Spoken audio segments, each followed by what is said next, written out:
Assalamualaikum warahmatullahi wabarakatuh. Alhamdulillah, bismillah, alhamdulillah. Allahumma sholli ala sayyidina Muhammad wa ala alihi wasallam wa Rabbi shrah li sadri wa yassir li amri wa hlul 'uqdatam min lisani yafqahu amma ba'd. Puji dan syukur kita panjatkan kehadirat Ilahi Rabbi Allah Subhanahu wa taala yang senantiasa memberikan kepada kita hidayah iman, hidayah Islam, sehingga salah satu bukti bahwa kita mendapatkan hidayah iman dan hidayah Islam adalah kita bisa melaksanakan salah satu kewajiban dari Allah, yaitu ibadah sholat maghrib berjamaah, dan insya Allah dilanjutkan dengan thalabul ilmu. Salawat dan salam semoga limpahkan kepada junjungan kita Habibana wa Rasulana Sayyidina Muhammad Rasulullah SAW. Allahumma sholli ala Sayyidina Muhammad wa ala Sayyidina Muhammad. Hadirin kaum muslimin rahimakumullah, izinkan karena semalam minggu kemarin kita membahas tentang tafsir Al-Quran, maka malam ini Pak Imam memang kami sengaja materi ibadah, jadi di Islam sendiri gitu kan. Dan insya Allah malam ini kita akan membahas kitab sholat, fikih ibadah tentang sholat. Untuk fikih ibadah sebelum sholat seperti fikih thaharah dan yang lain-lain, mungkin ada beberapa yang kami skip atau kami sesuaikan. Semisal bersuci dengan batu itu jarang kita lakukan kan, atau misalnya tayamum jarang kita lakukan. Yang penting yang sering kita kerjakan lah. Saya berpikir kalau kita membahas tentang tayamum, kapan dimakainya, apalagi cebok dengan batu. Saya yakin belum pernah sama sekali kan. Gitu ya. Kenapa? Karena kita memang ditakdirkan berada di negara Indonesia yang subur makmur, ilmu riba dan airnya melimpah. Sehingga kadang-kadang bersuci dengan batu, bertayamum itu agak langka gitu ya. Jadi nanti kita membahas tentang tayamum atau fikih thaharah yang mungkin kita perlukan, mungkin akan kita bahas disesuaikan dengan situasi dan kondisi. Hadirin kaum muslimin rahimakumullah, kita langsung loncat dari kitab thaharah ke kitab sholat. Sebetulnya bukan loncat, memang babnya setelah thaharah itu adalah sholat. Cuma ada beberapa bab thaharah yang saya lewati dulu untuk keperluan ya kepentingan kita sehari-hari, dan sholat adalah kepentingan kita sehari-hari. Karena sholat wajib, maka memiliki pengetahuan tentang ilmu sholat jadi wajib. Mohon maaf, seseorang menyuruh kita naik ke lantai kedua, naik ke lantai ketiga, maka wajib kita mencari tangga, wajib kita mencari lift, kan begitu. Mau sampai ke lantai 2, lantai 3 gimana kalau tidak ada tangga? Demikian juga sholat.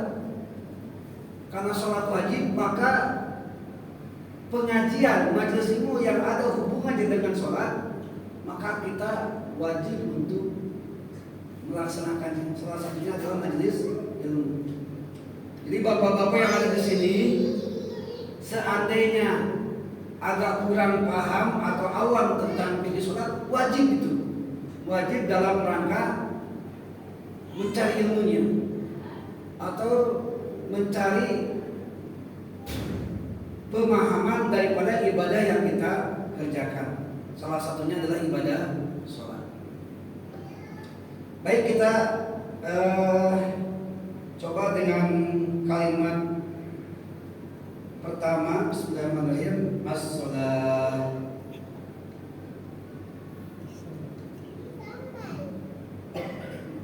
Sholat, ya. Asal kata dari wasola yasilu silatan, bahwa sholat asal katanya itu secara lugawi, secara bahasa.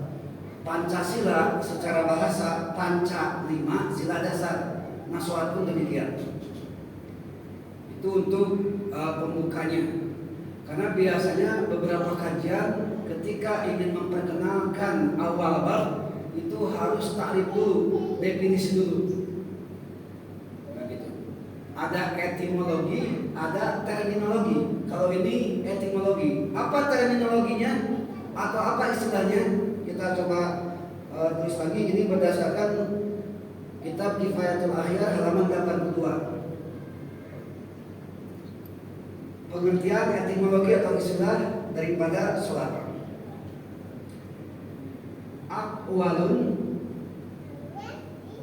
wa af'alun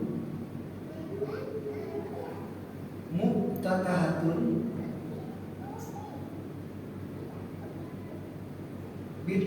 bit takbir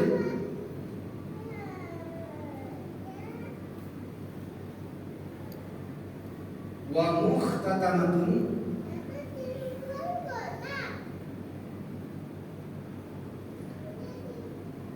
bit taslim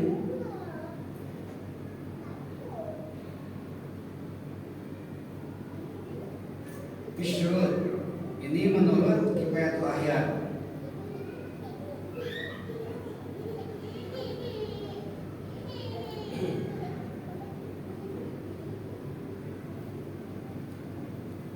Baik, yang pertama, sholat asal kata dari wasola yasilu silatan, bahwa sholatun artinya menghubungkan, memfokuskan.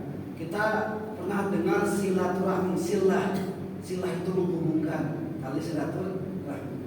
Jadi menghubungkan hati kita dengan Allah Subhanahu wa Ta'ala, dan tidak ada apapun selain Allah. Jadi ibaratnya sholat itu kayak gini, Pak. Jadi ketika ada barang-barang sini semua, ini sholat misalnya, ini tepikan, nah baru kita fokus ke ini. Itu namanya silah atau sholat. Itu secara bahasa atau secara etimologi. Kalau secara istilah, mohon maaf belum dikasih baris.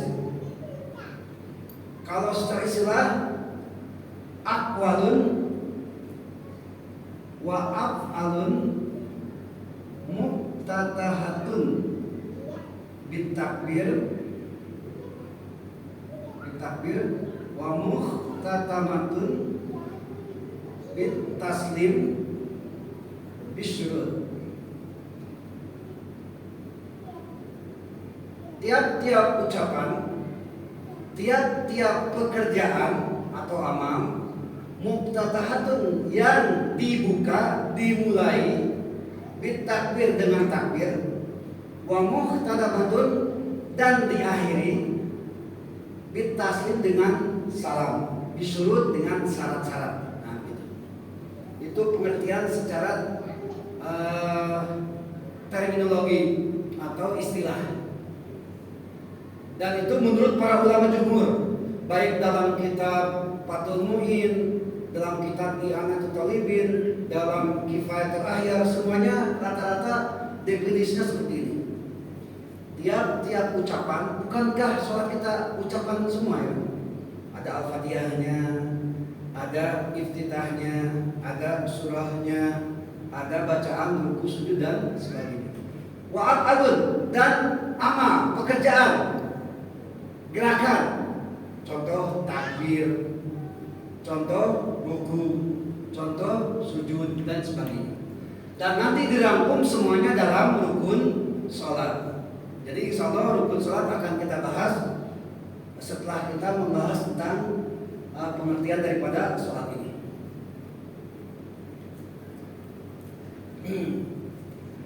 Hadirin kaum muslimin rahimakumullah, pakem atau batasan sholat kita adalah hadis Nabi yang diriwayatkan oleh Imam Bukhari yang mempunyai kalimat shollu kama ra'aitumuni usolli. Ini dasar hukumnya. Shollu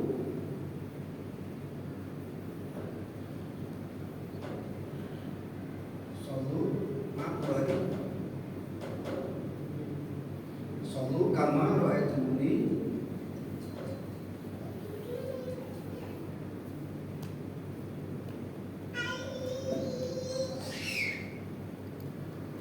usolli. Ini adalah batasan dari Nabi bagaimana cara kita mengerjakan sholat. Ini nggak bisa dibantah ya, karena memang contoh sholat, gerakan segala macamnya itu dari Rasulullah Shallallahu Alaihi Wasallam. Siapakah yang disuruh melihat tata cara sholat Nabi? Bukan kita, Pak. Kita tidak bisa melihat Nabi sholat karena kita dipisahkan waktu dan tempat. Waktu kita jauh dengan Nabi hampir 1500 tahun. Tempat apalagi lebih dari 8000 kilometer. Jadi kita tak wajib melihat gimana Nabi sholat karena memang tak bisa. Jangankan kita, ulama-ulama nggak bisa, tabiin nggak bisa, tabiin nggak bisa. Yang diperintahkan Nabi siapa? Para sahabat. Jadi perintah ini kepada sahabat. Sholatlah kalian seperti kau lihat aku sholat. Begitu kata Rasulullah Shallallahu Alaihi Wasallam. Jadi sekarang kita coba cek, Pak, sholat kita persis kayak Nabi enggak? Kita coba dengar kabar dari para sahabat. Begitu maksudnya. Yang jelas kita cuma mendengar saja. Karena melihat Nabi jelas tidak bisa. Seandainya zaman dulu ada handycam, ada video rekaman, dah kita nggak usah banyak berdebat lagi lah ya. Nah sekarang masalahnya banyak sekali sholat dengan model tipe segala macamnya, banyak sekali.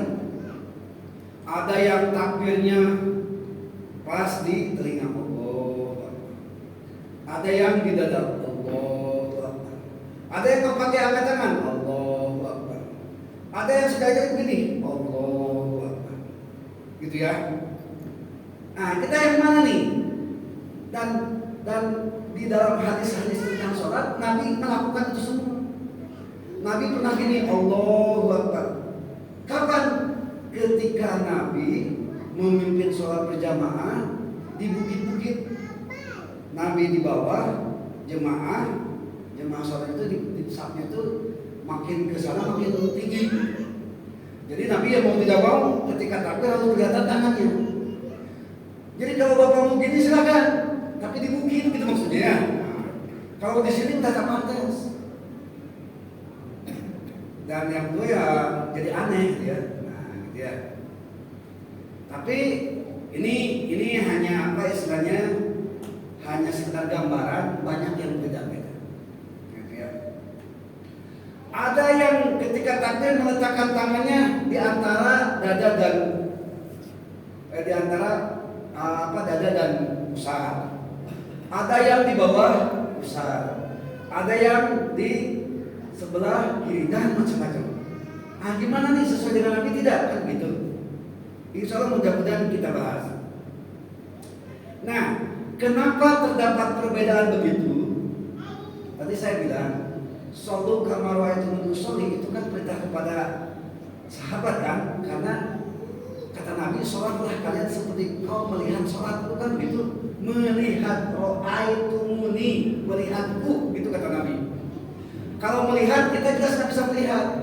Tabiin nggak bisa melihat, tabiin nggak bisa lihat, cuma sahabat yang bisa lihat.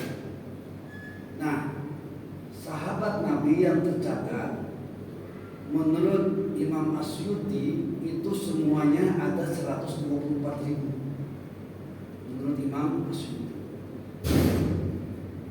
Pernah nengok Nabi sholat, pernah lihat sehari-hari kehidupan Nabi.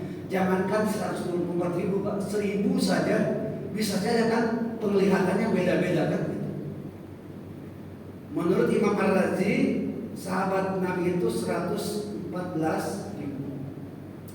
Jadi definisi sahabat itu adalah manusia yang muslim sampai meninggalnya muslim juga dan bertatapan melihat Rasulullah SAW. Seandainya kita punya mesin waktu ke tahun waktu kenabian, kita melihat Nabi, yang mungkin kita sahabat juga kan begitu ya. Definisinya begitu sahabat. Pernah melihat Nabi, gitu ya. Tapi dia muslim dan meninggalnya dalam keadaan muslim, itu adalah artinya daripada sahabat. Nah sekarang yang jadi pertanyaan, kenapa beda-beda sholatnya? Gitu. Setidaknya ada dua alasan. Yang pertama, Nabi kadang-kadang berubah-ubah tata cara sholat, tapi tidak menyalahi rukun sholat. Kadang takbir ke atas, kadang takbir di sini, kadang takbir di sini. Itu Nabi. Dan sahabat melihat, itu masalahnya. Dan mengangkat tangan bukan rukun sholat, tenang aja, terserah. Mau gini, Allahu Akbar, boleh. Mau gini, Allahu Akbar. Mau gini, Allahu Akbar, boleh. Mau gini, Allahu Akbar, terserah. Gitu ya. Karena itu bukan rukun sholat. Tapi ingat, di garis bawahi faidah pada itu bisa wadir adam. Kalau bisa lihatlah kebanyakan orang, jangan beda sendiri gitu maksudnya. Ngerti ya? Nah, jadi yang pertama itu. Yang kedua, ada cara tafsir sahabat yang berbeda-beda. Contoh, mohon maaf. Ketika sholat berjamaah, Nabi pernah ngomong gini, akimu sufu bakum, tegakkanlah, luruskanlah barisanmu, begitu kata Nabi, ya. Atau sawu sufu bakum, luruskanlah barisannya. Gitu. Nah, lanjutnya hadis, ro'aitu ahadana yaziku mangkibaihi bimangkibi sahibihi. Ini yang meriwayatkan Anas bin Malik, Jadi Anas bin Malik itu mendengar Nabi, ya, akimu subuh fakum. Nah setelah gitu, aku melihat salah seorang dari kami merapatkan bahunya, merapatkan kakinya, gitu ya. Itu kata siapa? Kata Anas bin Malik. Jadi ingat teks hadisnya apa ya? Ini kalau dalam ilmu matanul hadis, coba lihat. Ro'aitu ahadana, aku melihat salah seorang di antara kami. Berarti yang rapat bahu, rapat kaki, berapa orang kan? 1 orang kan gitu. Berarti tidak semua. Nah, sekarang ini hanya contoh ya, bagaimana hukum merapatkan barisan, kaki ketemu kaki, bahu ketemu bahu. Kira-kira di masjid ini mungkin gak Imam? Saya mau nanya itu. Kaki ketemu kaki, bahu ketemu bahu, kira-kira mungkin gak? Nah, dia. Soalnya yang dikerjakan cuma 1 sahabat, sahabat yang lain biasa-biasa.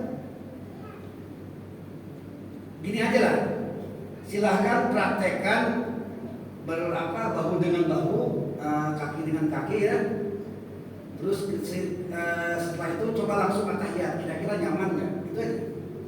Kalau tak nyaman nggak usah, itu maksudnya.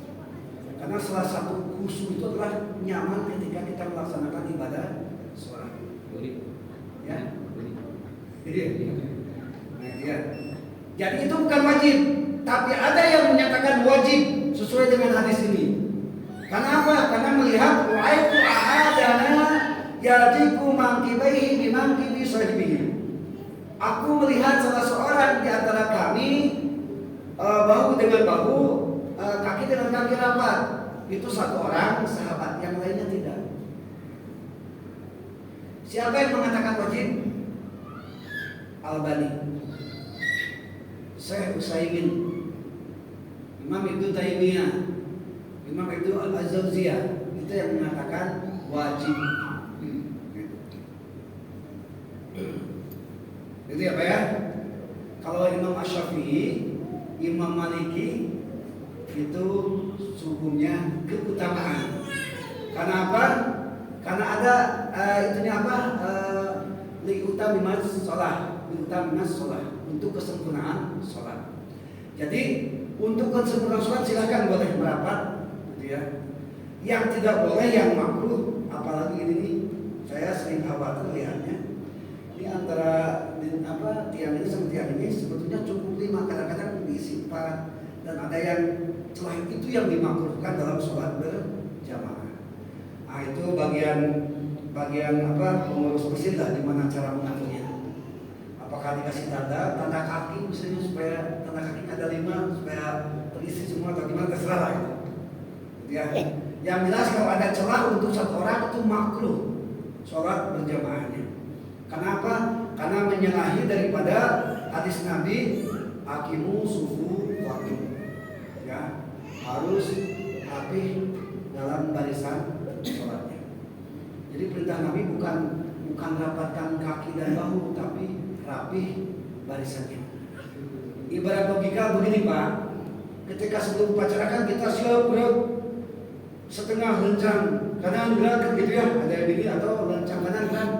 Kalau gini terus kan pegel lah Pak. Makanya Imam Utsaimin yang mufti Saudi Arabia itu mengatakan itu untuk merapatkan barisan kaki dengan kaki, bahu dengan bahu itu awal baris aja.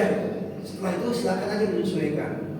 Jadi mohon maaf, fungsi salah satu imam itu diantaranya mengecek barisannya di mana, gitu. Ya. Apakah sudah lurus atau belum? Kalau belum lurus, terus langsung sholat, itu hukumnya makruh. Makanya harus dilihat dulu lurus atau tidak. Ya minimal saf pertama, karena yang Nabi ketika beliau bilang akhir subuh itu ke saf yang pertama. Nah itu istilahnya. Ini hanya sekedar contoh ya, hanya sekedar contoh kenapa banyak tafsir para sahabat. Sekarang bagaimana hukum? Oh ya, satu lagi. Ada Imam Syekh Abu Bakar Abu Zaid, Imam Masjid Madinah ya, Masjid Nabawi, itu mengatakan bahwa kalau kita menyatukan bahu dengan bahu, kaki dengan kaki, kata beliau itu agak berlebihan, itu katanya. Ya wallahu alam ya. Jadi beliau bilang takalluq, ada takalluq, ini berlebihan. Jadi kita ketika sholat ya biasa-biasa saja lah. Ambil para makmum untuk nyaman, di mana barisan yang nyaman. Tapi nyamannya jangan kayak nyaman. Ada kita kadang-kadang lihat ada yang sholat kayak gini, ini gitu ya. Ada yang bersandar kan? Nah itu mohon maaf itu hukumnya makruh. Gitu. Nah itu. Karena memang sholat harus berdiri sendiri, nggak boleh bersandar kepada apapun. Sekalipun misalnya akhirnya di sini, katakan sambil bersandar kan? Ya kadang-kadang ada lah di antara kita, nggak usah saya contohkan lah. Kalau akhir nyaman sandar di sini, terus namanya nyaman. Nah, itu hukumnya makruh, bukan batal sholatnya, makruh saja. Ya silakan. Itu dalam sholat. Kenapa? makruh itu ma yusabu ala tarkihi, ya, perkara yang dikasih pahala kalau meninggalkannya, wala yusabu ala fi'li, dan tidak dikasih apa-apa ketika mengerjakannya. Jadi sebaiknya, jadi makruh itu lawan kata dari sunnah, gitu maksudnya. Lawan kata dari sunnah. Kalau sunnah itu ma yusabu ala fi'li wa yu'aqabu ala tarkihi. Tapi kalau makruh ma la yusabu ala fi'li wa la yu'aqabu ala tarkihi, dikerjakan wa yusabu ala fi'li, dikerjakan tidak apa-apa, ditinggalkan dapat pahala. Itu makruh secara pengertian. Silakan. Jadi Ustaz ada pendapat ini saya dengar masalah sholat berjamaah anak-anak itu di sab tertentu ada nyelip ya, ada yang bilang itu termasuk memutus, ada pendapat ulama itu tidak memutus. Alasannya salah satu saya dengar mereka belum balik. Ya. Gitu. Yang dianggap memutus kalau anaknya belum tamyiz, bukan belum balik. Balik dengan tamyiz berbeda. Kalau balik itu 3. Pertama muham sa'asal tasanatan fida karibal unsa 15 tahun. Wahdalam fida karibal unsa mimpi jima. Wal hadi lidis wal unsa lidis isinina head. Tapi kalau tamyiz beda. Dia belum balik tapi dia sudah tahu mana yang baik, mana yang buruk. Itu tamyiz. Jadi kalau ada anak yang nyelip tapi dia tahu mana yang bagus dan tidak, itu tak memutuskan sah. Yang memutuskan sah itu adalah anak yang memang belum tahu apa-apa, nggak tahu ini yang baik atau buruk, itu yang jadi masalah. Sah. Nah, gitu. Berjamaahnya sah. Jadi takaran umurnya kalau kita boleh tentukan umur berapa? Takaran balik atau tamyiz? Kalau tamyiz tidak ada ukuran usia, kalau balik ada ukuran usia. Tamam khamsa asar sanatan fidal karibal unsa 15 tahun. 15 tahunnya bukan Masehi tapi Hijriah. Kalau dikalkulasikan 14 tahun 6 bulan. Gitu ya, sekitar segitu mau dikalkulasikan. Tapi kalau tamyiz itu tidak bisa diukur usia. Karena ada anak yang belum balik tapi dia sudah dewasa pola pikirnya. Ada anak yang sudah balik tapi masih kekanak-kanakan. Jangan-jangan anak, ada orang tua yang masih kekanak-kanakan pun gitu. Itu tamyiz namanya. Jadi tamyiz itu adalah anak yang belum balik, yang memang sudah bisa memahami, sudah bisa membedakan mana baik, mana buruk. Pengertiannya itu. Seperti anak kecil setahun 2 tahun itu kan belum tamyiz ya. Nah itu yang bisa memakruhkan sholat berjamaah. Bukan tidak sah, tapi memakruhkan. Itu yang sah memutus. Apalagi kalau menjadi imam. Anak kecil jadi imam boleh, asal dia tamyiz. Ya. Kalau tidak ada siapa-siapa ya, tidak apa. Misalnya kan kriteria imam itu yang pertama fasoha, harus fasih. Ranking pertama itu. Yang kedua alim. Dia mengetahui tentang ilmu sholat, ilmu ibadah. Yang ketiga tua, senioritas, gitu ya. Yang keempat, yang pertama kesini siapa, gitu. Batasan begitu. Kalau misalnya sama-sama paseh, mana yang lebih tua, mana yang lebih umurnya lebih tua. Sama-sama tua, siapa yang ulang lagi. Kalau sama-sama paseh, mana yang lebih alim, gitu ya, di antara 2 orang itu. Kalau paseh dua-duanya, alim dua-duanya, mana yang lebih tua? Kalau dua-duanya tua, mana yang pertama ke sini? Kalau dua-duanya sama-sama ke sini, nah itu yang jadi masalah. Itu yang dari saya kelima apa? Yang isinya 2 atau 3 atau 4. Nah, gitu ya. Karena istri 4 itu katanya Superman, istri 3 itu gentleman, ya istri 2 itu keren men, kalau istri 1 cemen, gitu kan? Gitu ya. Itu untuk ini tadi hanya contoh, kita bukan membahas tentang sab sholat, bukan. Hanya contoh kenapa banyak perbedaan. Ada yang mewajibkan lurus sab, ada yang tidak kan gitu. Dalam kitab Abu Dawud, saya pernah menjelaskan dalam hadis nomor 438 itu ketika mau sujud ada yang lutut dulu, baru telapak tangan, baru kening, gitu kan? Ada yang gitu. Rata-rata yang muda begitu, yang usianya belum tua rata-rata lutut dulu, telapak tangan, baru kening. Dalam hadis Abu Daud 440 itu lain lagi. Ini yang senior yang tua. Jadi tangan dulu, baru lutut, baru kening. Itu sah dua-duanya. Cuma Nabi mencontohkan tangan dulu baru lutut itu pada tahun ke-9 Hijriah. Berarti usia Nabi berapa? 62 tahun. Berarti orang tua silahkan pakai telapak tangan dulu kalau sudah tak kuat. Nah gitu. Tapi kalau yang muda masa langsung tangan kan gitu ya. Yang tak boleh kening dulu, nanti nggak boleh. Gitu ya. Nggak bisa pun Ustaz, cuma caranya. Yang nggak boleh itu, gitu ya. Makan karena apa? Karena itu adalah mediasi antara i'tidal sampai sujud. Karena i'tidal dan sujud itu termasuk rukun sholat. Bagaimana kayak orang tua yang sholatnya di kursi, dia kan nggak sujud. Ruku mungkin bisa lah ya, tapi sujud tidak. Nah, silahkan cek dokter. Jadi yang jadi prinsip bukan orangnya, dokter. Kalau kira-kira memaksakan sujud jadi sakit, ya sudah di kursi. Tapi kalau kata dokter, ini sujud nggak apa-apa, lebih baik tanpa kursi. Gitu. Lebih baik tanpa kursi. Gitu ya. Jadi itu rekomendasinya medis, bukan ahli fikih, karena yang mengerti tentang kesehatan adalah dokter. Jadi ya, jangan sampai manja, sakit sedikit main kursi, padahal sujud masih bisa. Ruku masih bisa. Ruku dan sujud itu rukun sholat. Rukun sholat satu aja ketinggalan, udah ulang lagi sholatnya. Tak sah gitu. Nanti apa ya? Silakan. Tadi kalau bisa jangan manja.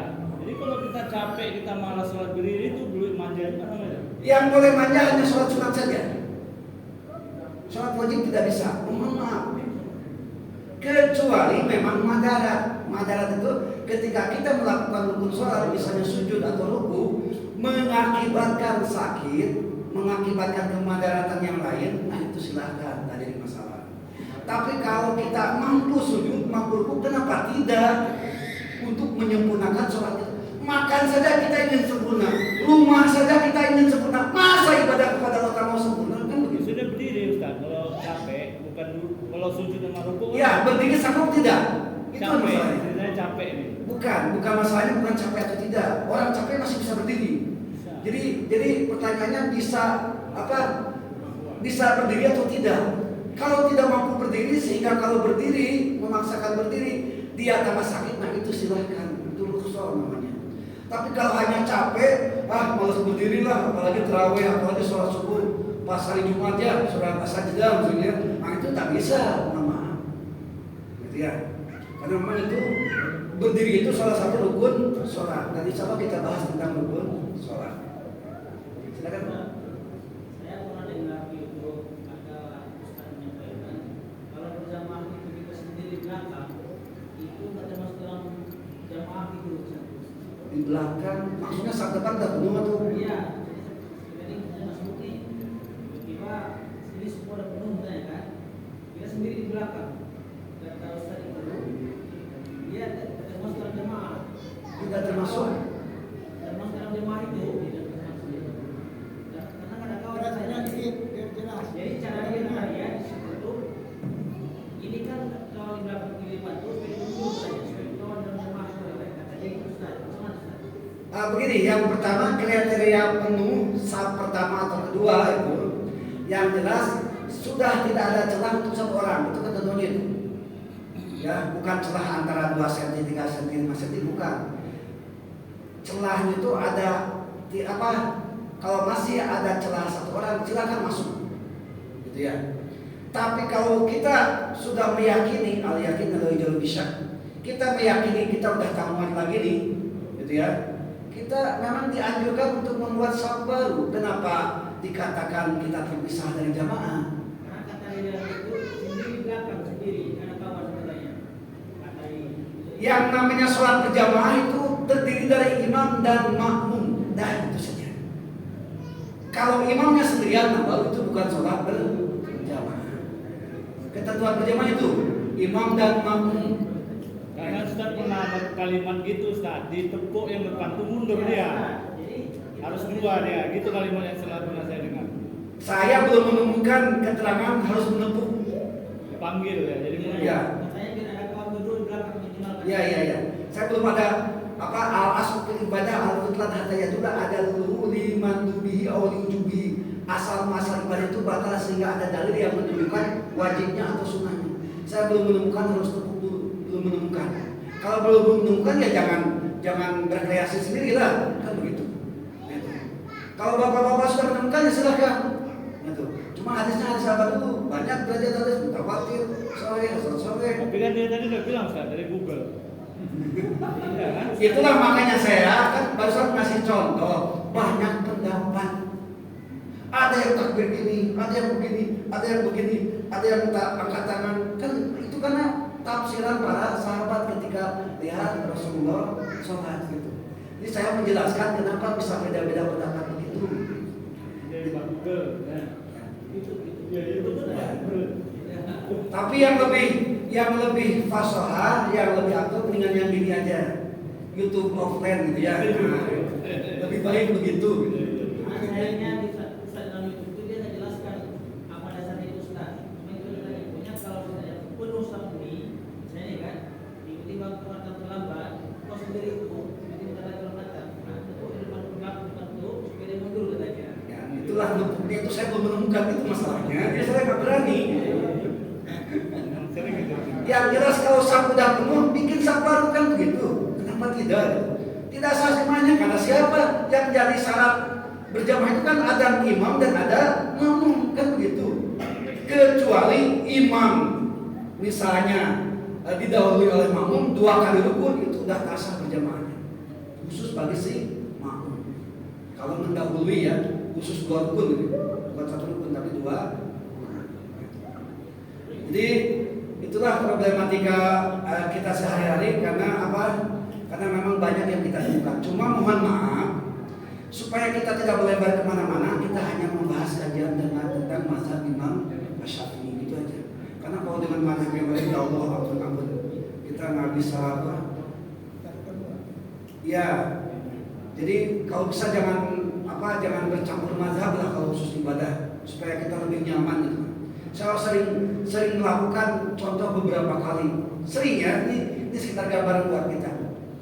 Kalau Imam Hanafi misalnya seragam SD, Imam Maliki seragam SMP, Imam Syafi'i seragam seragam SMA, Imam Hambali seragam SMK, nggak kebayang kalau kita campur aduk. Sholat kita Imam Hanafi, terus zakat Imam Maliki. Masa ke atas SD ke bawah SMP itu diakui, ke sekolah SD nggak bisa, ke SMP nggak diakui, kan begitu aja. Mendingan kita seragam lah, atas bawah sama, gitu maksudnya. Gitu ya. Jadi kita sengaja fokus Imam Syafi'i supaya apa? Supaya kita lebih simpel aja melaksanakan tata cara ibadah kita. Setidaknya nanti di yaumul hisab ketika ditanya oleh Allah, kenapa sholat kau begitu? Imam Syafi'i yang menjawab. Dengan dalil-dalilnya, dengan kaidah. Karena apapun bentuk kita dalam ibadah itu memang dimintai pertanggungjawaban. Mohon maaf, gitu ya. Misalnya Pak Imam ketika sholat membaca kunut itu nanti dimintai pertanggungjawaban. Apa dasarnya kan begitu? Kenapa baca kunut? Terus orang yang tak kunut, kenapa Imam kunut kamu diam? Nah itu nanti ditanya. Apa alasannya? Bukankah imam itu segala sesuatu yang harus diikuti? Imam kunut ya harus kunut, imam sujud ya sujud, imam salam ya salam, jangan ngeyel, jangan menolak kan begitu ya gambarannya. Jadi segala sesuatu ibadah kita nanti dimintai pertanggungjawaban. Kita lanjutkan sedikit lagi. Ini jadi pembukaan sajalah. Apa hukum sholat? Jelas kita sudah tahu ya, wajib ya. Bahkan orang yang tidak sholat itu minimal dosa besar, dosa paling besar setelah syirik kepada Allah, menyakiti orang tua dan tidak sholat. Berarti ranking ketiga, 3 besar dosa. Maksimal itu kafir, mohon maaf. Karena sesuai dengan Nabi, sesuai dengan perkataan Nabi, faman tarakaha faqad kafar. Barang siapa yang meninggalkan sholat maka kafir dia. Tapi ingat, kafir di sini gimana? Maksudnya begini, orang yang tidak sholat karena kelalaiannya, tapi dia masih meyakini bahwa sholat wajib, dia cuma dosa besar aja. Bukan cuma dosa besar maksudnya ya, masa pakai cuma. Jadi sekali lagi, ketika bapak ditanya, Pak kenapa tak sholat? Karena sibuk inilah. Sholat masih wajib kan?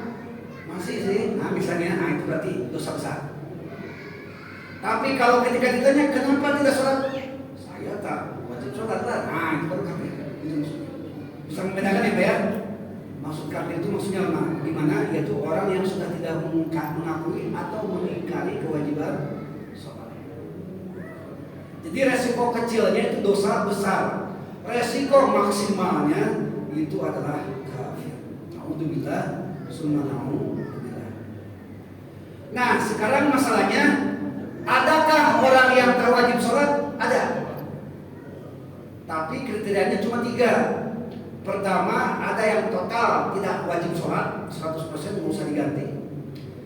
Yang kedua, ada yang tidak sholat tapi wajib diganti, diqadha. Yang terakhir, ada orang yang sholat tapi dia tidak sesuai syariat. Tidak sesuai syariat itu seperti gini. Aduh, saya tak bisa sholat karena rapat, karena nonton konser, karena sibuk, karena apa lagi? Karena baju najis, misalnya, seperti itu. Ya. Siapa saja yang tidak wajib sholat? Yang pertama, orang yang haid dan yang nifas, itu tidak wajib sholat dan tak usah diganti, lepas begitu saja. Kecuali ada catatan sedikit. Ini mohon maaf sampaikan sama istri-istri bapak, khusus yang haid ya.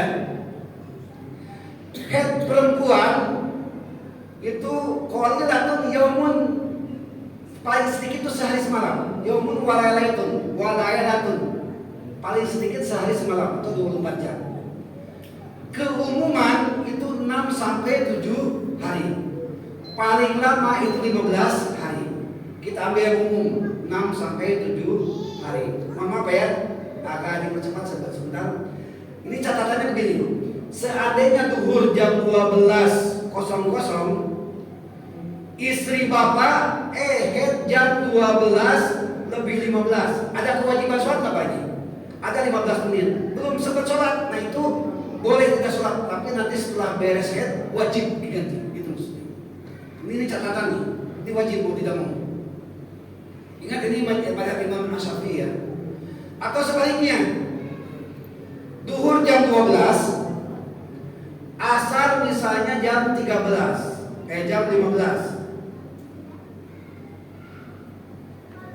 Ketika tengah-tengah jam 13, istri bapak beres haidnya, kebetulan hari ke-7. Cara lihat bersihnya gampang. Cuci itu itulah pokoknya ya, cuci, keringkan, masukkan sejenis kain putih, masukkan agak ke dalam, cabut lagi. Kalau sudah bening udah beres haidnya Pak, sampaikan sama istri. Kalau sudah beres kayak gitu, berarti ada waktu sholatnya. Ada. Nah, itu segera tunggu, jangan tunggu nantilah setelah asar mati junubnya, tidak bisa. Itu catatannya. Jadi boleh tidak sholat, tapi kalau kondisi haidnya seperti ini, mau tidak mau sholat harus diganti atau segera sholat ketika haid sudah beres. Sudah bisa ya, belum 3 menit lagi. Itu yang pertama, haid dan nifas. Kalau misalnya lagi di kantor, pas beres, misalnya kan PNS misalnya, lagi di kantor, haidnya udah bersih nih, tapi di kantor nggak ada kamar mandi, gimana cara mandi junubnya? Rata-rata di kantor nggak ada kamar mandi kan, cuma toilet aja.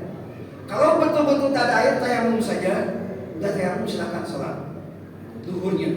Sampai asar tak ada juga air, ya udah tayamum lagi, sholat asar lagi, gitu.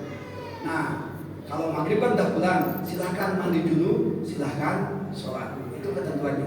Jadi tidak bisa ditunda-tunda. Nantilah mandi junubnya, nantilah tak bisa. Saya banyak melihat di anak-anak SMA dan SMK rata-rata gitu Pak. Ketika ditanya, kenapa belum sholat, belum mandi junub Pak? Itu yang dikhawatirkan. Sampaikan sama anak-anak Bapak, tidak boleh seperti itu. Karena anak Bapak tidak sholat, orang tuanya ikut tanggung jawab, itu maksudnya. Itu ya Pak ya. Yang kedua, yang tidak wajib itu yang belum balik. Nah itu, yang tadi, yang belum balik itu tak wajib. Makanya sholat wajib jadi sunat bagi mereka anak-anak. Tapi jangan disampaikan, Pak, kamu tenang aja, tahu? Jangan disampaikan. Biarlah mereka tetap belajar untuk melaksanakan ibadah sholat. Yang ketiga, orang gila itu tak wajib sholat. Bahkan bukan tak wajib sholat, jinah boleh, musyrik boleh, nyembah berhala orang gila boleh, silakan bebas. Satu-satunya manusia yang berbahagia itu orang gila. Betul. Sampai orang kafir nanti di akhirat saking bingungnya lihat hisab, yaqul kafiruna ya laitani kuntu turaba, ya Allah jadikan aja aku tanah. Jadikan orang gila kan nanti jadi tanah kalau di akhirat itu ya. Sampai milih begitu. Supaya tidak apa, supaya saking mengerikannya hisab gitu ya. Saking mengerikannya hisab sampai memohon kepada Allah jadikanlah tanah. Nah itulah. Jadi kalau bapak-bapak ingin bebas sebebas-bebasnya, boleh berzina, boleh mencuri, boleh membunuh, jadi orang gila, dah selesai. Tidak akan dimintai pertanggungjawaban. Itu ya. Yang terakhir yang tidak wajib itu adalah orang kafir. Karena salah satu syarat sahnya sholat, syarat wajibnya sholat adalah muslim.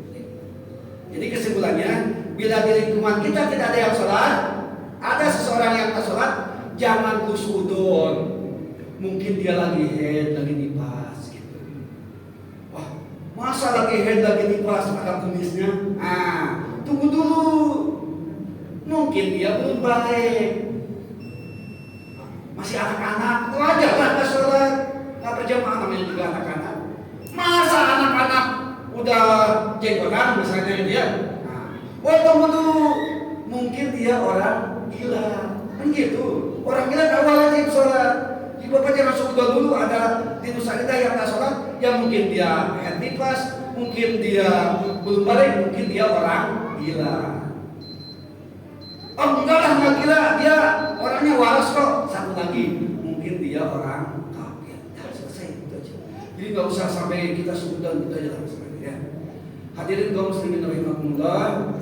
Itu saja mungkin yang bisa saya sampaikan. Mohon maaf tidak ada lagi pertanyaan karena kita memang diatur sama waktu ya Pak Dian. Nah itu. Tapi insya Allah mudah-mudahan di kemudian hari kita bisa melanjutkan.